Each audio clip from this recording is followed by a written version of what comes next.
welcome to Dan and Dan's Fast Lap. Hi, I'm Dan Peters from KSOO Radio. And I'm Danny V from B102.7.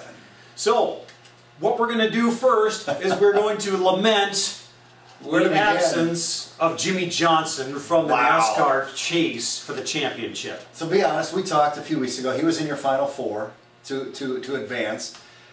Jimmie Johnson out? And crazy. Can you imagine if you would have said, okay, he's going to finish 42nd at Dover and he's going to miss the whole thing? No way! No, I wouldn't have seen that coming.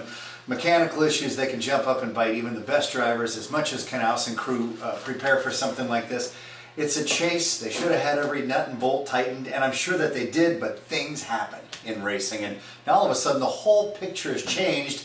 Harvick wins the last race. He advances by the skin of his nose, and here we are in a whole different scenario than what we were thinking. And you've seen Top Gun, haven't you? Oh yeah. Numerous times. Well, the brackets for the chase are wide open now because they're all broke because Jimmie Johnson couldn't, his crew couldn't keep the parts intact. So that was the big story in NASCAR. Where do we go from here? We're going to go to Charlotte, North Carolina. Kevin Harvick. There.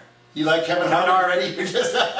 You want to think about that for a second? No, Actually, I'm not. Last time we agreed, things went horribly wrong because if you remember, we both picked Johnson to win the last race, and he almost finished dead last because, well, mechanical issues and punted from the chase. Well, I'm thinking more 3 races ahead because you've got Charlotte, you've got Kansas, you've got Talladega, and the drivers who can win those 2 races before Talladega, they're going to be breathing easy going into that last race. So that's why I'm thinking Kevin Harvick going 2 back-to-back. Yeah, statistically, Kevin Harvick out of the last mile-and-a-half races through the whole season has had the most speed, had the best lap averages, and he's led the most laps. So I would like to go with you on the Kevin Harvick, but I'm thinking to myself that Kyle Busch just may surpass him this time. I got to go with the Joe Gibbs power right now.